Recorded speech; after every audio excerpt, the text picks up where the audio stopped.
আপনি নিজের কাজ দিয়েই বারবার প্রমাণ করে দেন যে আপনি কখনোই এই বাড়ির যোগ্য বউ হতে পারবেন না।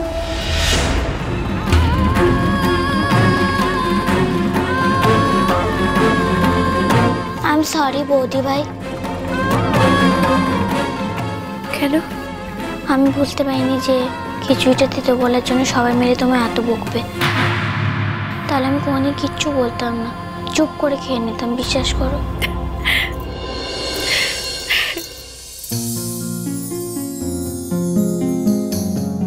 তোমার কোনো দোষ নেই গো কুট্টি ননদ। খিচুড়িটা তো সত্যি সত্যিই দিতে হয়েছিল, তুমি তো সত্যি কথাই বলেছো। ও কামে এর জন্য আবার কেউ কাঁদে নাকি? হ্যাঁ, তোমার খুব কষ্ট হচ্ছে না বৌদি ভাই? সবাই মিলে তুমি কত বকলো আমার জন্য। তোমার কোনো দোষ নেই গো কুট্টি ননদ, সবই আমার পোড়া কপাল।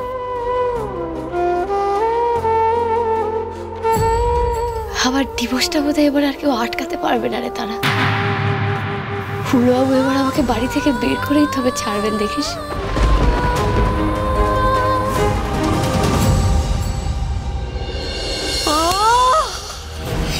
এই যে আজকে সন্ধ্যা সকলের সামনে নাকালটা হয়েছে, এটা দেখে যে আমার কি খুশি হয়েছি না পিসি, বিশ্বাস করো মনে হচ্ছিল কি এই এতদিনের বুকের জ্বালাটা না আজ আমার মিটলো। আমি তো শুধু বিজয়ের মুখটা দেখছিলাম, বড় মুখ করে বউ এনেছিল না। বিজয়ের মুখে আজ কালি লেপে দিয়েছে ওর আদরের বৌমা। হাজার চেষ্টা করে ও বৌমার দোষটা ঢাকতে পারলো না। বেশ হয়েছে, আর দাও রন্ধন পটিয়সীকে ভোগ রান্নার দায়িত্ব দিলে তো ডুবিয়ে। ধর্মের কল বাতাসে নড়ে গো বড় পিসি। কিভাবে সন্ধ্যা সবার সামনে আমাদের অপমান করলো আজ, তারই শাস্তি পেয়েছে। আর একটু হলে আমাদের পুরো হাজতবাস হয়ে যেত। আমি থাকতে তোদের হাজতবাস হবে আর আমি দাঁড়িয়ে দাঁড়িয়ে দেখবো? আমি কি তোদের তেমন দাদা? দাদা ভাগ্যিস তুমি ঠিক সময় এলে। না দাদা, একটা কথা কিন্তু আমি না বলে পাচ্ছি না গো, আজকে তুমি যা পারফরমেন্স দিয়েছো না, আমি তো প্রথমে হাঁ হয়ে গেছি, তারপর না জাস্ট ফিদা হয়ে গেলাম দাদা। বিশ্বাস করো আমি ধরতে পারিনি, আমি ধরতে পারিনি। আরে আমিও তো বুঝতে পারিনি, আমি তো ভাবলাম দাদা হঠাৎ পাল্টি খেয়ে গেল নাকি, লাঠি দিয়ে তো মেরেই ফেলবে আজকে। আহা, এছাড়া তো বিজয়াকে থামাবার আর কোনো উপায় ছিল না। কি জানিস শৈল, কখনো কখনো যুদ্ধে জিততে গেলে রণনীতিটাকে পরিবর্তন করতে হয়, যেটা আমি করলাম।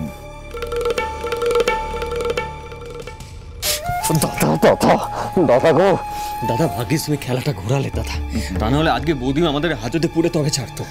ওরে ঈশ্বর তোদের নিজের দাদা, আর যতই বৌদিমা বৌদিমা কর, তার সাথে তো তোদের কোনো রক্তের সম্পর্ক নেই।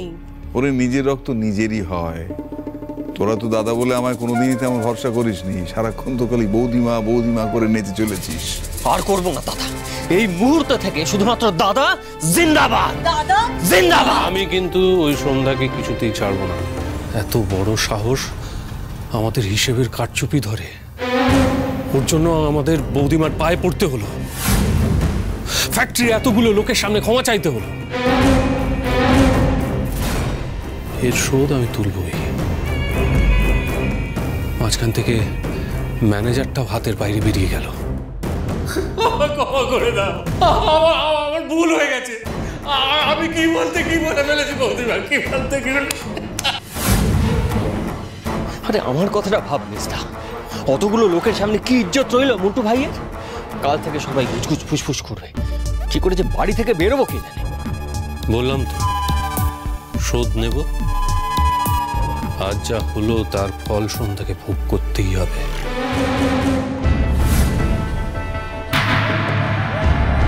হ্যাঁ, কিন্তু নীলটাও বড় নেমো খারাপ, নিজের কাকাদেরকে মারার জন্য বউয়ের হাতে কিনা লাঠি তুলে দিল।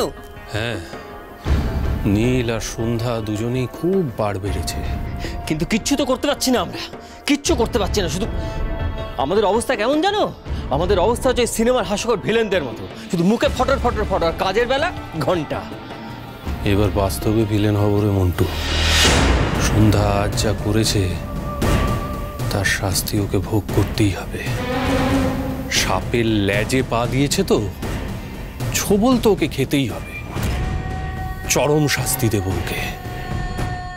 প্রথমে ওকে বৌদিমার থেকে আলাদা করব, তারপর ওকে এমন ভাবে শেষ করব যাতে কোনো দিন আর গলা তুলে কথা বলতে না পারে। মায়ের পায়ে পড়ে গিয়ে ক্ষমা চাইতে হবে। আমার জন্য মায়ের এতখানি মান সম্মান নষ্ট হলো সকলের সামনে। না না, এটা ঠিক হলো না। যে করেই হোক আমাকে মায়ের কাছ থেকে ক্ষমা আদায় করতেই হবে। যতই রেগে থাকুক না কেন মা, আমি মায়ের পা জড়িয়ে ধরে পড়ে থাকবো যতক্ষণ না মা আমাকে ক্ষমা করে দেন। আরে আরে আরে ক্রেজি নাম্বার 1, আমি এতদিন জানতাম তোমার বুদ্ধি নেই, এখন তো দেখছি চোখটাও হারিয়েছো। দেখে যাও, নইলে তো পড়ে যাবে। আমার এখন কথা বলার মতো সময় নেই, কাজ আছে সরো। কাজ? যা পারফরমেন্স তুমি দিচ্ছ, তারপরেও তোমার কাজ আছে?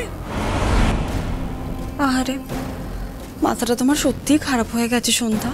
অবশ্য খারাপ হবে নাই বা কেন, বাইরে যা কাণ্ডটা তুমি ঘটালে, তারপর আর মাথার কি দোষ বলো? আমি খুব ভালো করেই জানি এই কাণ্ডে কোনো না কোনোভাবে তোমার হাত আছে। হোয়াট? সন্ধ্যাকে তুমি যতই বোকা ভাবো না কেন, আমি জানি আমাকে জব্দ করার জন্যই তুমি কিছু না কিছু তো করেইছো। তা নাহলে ভোগের খিচুড়ি না খেয়ে তুমি বললে কি করে কপির কথা? ঠিক বলেছ সন্ধ্যা, ভেরি স্মার্ট তুমি। আমি তোমাকে যতই বোকা ভাবি না কেন, তোমার মাথায় কিন্তু বেশ বুদ্ধি আছে। একদম ঠিক ধরেছ, তোমার রান্না করা ভোগের খিচুড়িতে আমি কফি মিশিয়েছি। আইডিয়াটা কেমন দারুণ না? পেতনি, তারকা রাক্ষসী শাকচুন্নি, তুমি আমার এত বড় ক্ষতি করলে। আমি সবাইকে বলে দেবো যে ভোগের খিচুড়িতে কফি তুমি মিশিয়েছো। বলে দেবে? চাও বলে দাও, আমি ডেকে দেবো। কাকে ডাকবো তুমি খালি বলো? তোমার আদরের হাজবেন্ড নাকি mother in law? Mother in law মানে শাশুড়ি। কাকে ডাকবো বলো, হাজবেন্ড না শাশুড়িকে? দুজনকে কেন, আমি সবাইকে বলবো যে এই কাজ তুমি করেছো। কিন্তু প্রুফ করবে কি করে?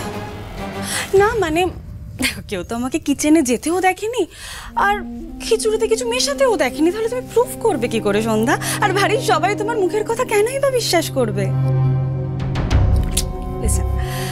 দেখো, সবাই তো জানে তোমার আর আমার শত্রুতার কথা, আর যখন এত বড় কাণ্ডটা ঘটলো বাইরে, তখন তো তুমি কিছু বললে না।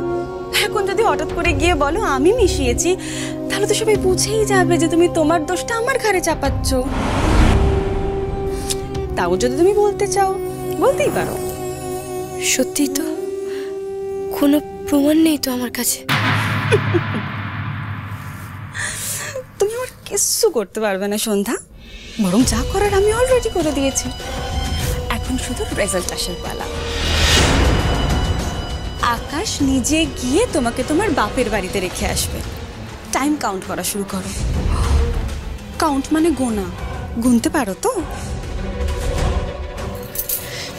তুমিও গোনা শুরু করো, আমিও প্রমাণ করে দেবো, সবাইকে বলে দেবো যে খিচুড়িতে ওই কফি তুমি মিশিয়েছো। ও রিয়েলি? ট্রাই করো। ট্রাই মানে হচ্ছে চেষ্টা। চেষ্টা করো, কেমন? বাই।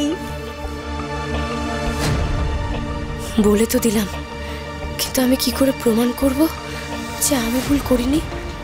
সবাই পেতনিটার কারসাজি।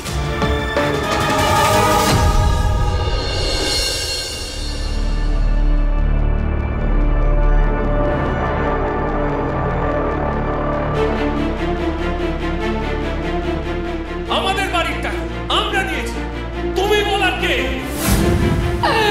ঠাকুরের ভক্তে তো এর থেকে বড় সর্বনাশ আর কি হতে পারে?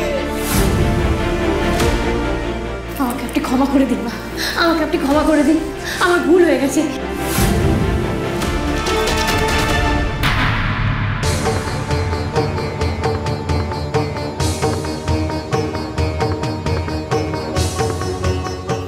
বিয়ে হয়ে এ বাড়িতে আসা স্তক এবারের লক্ষ্মী পুজো নিজের হাতে সামলিয়েছি। কোনোদিন এভাবে পুজো বন্ধ হয়নি। সে কারণে তো আমি বৌমার হাতে দায়িত্ব তুলে দিয়েছিলাম। মা, কিন্তু আজ যা হলো, মনটা যে বড় অস্থির হয়ে পড়ছে। মা, তুমি কি সত্যি আমাদের উপর রুষ্ট হলে?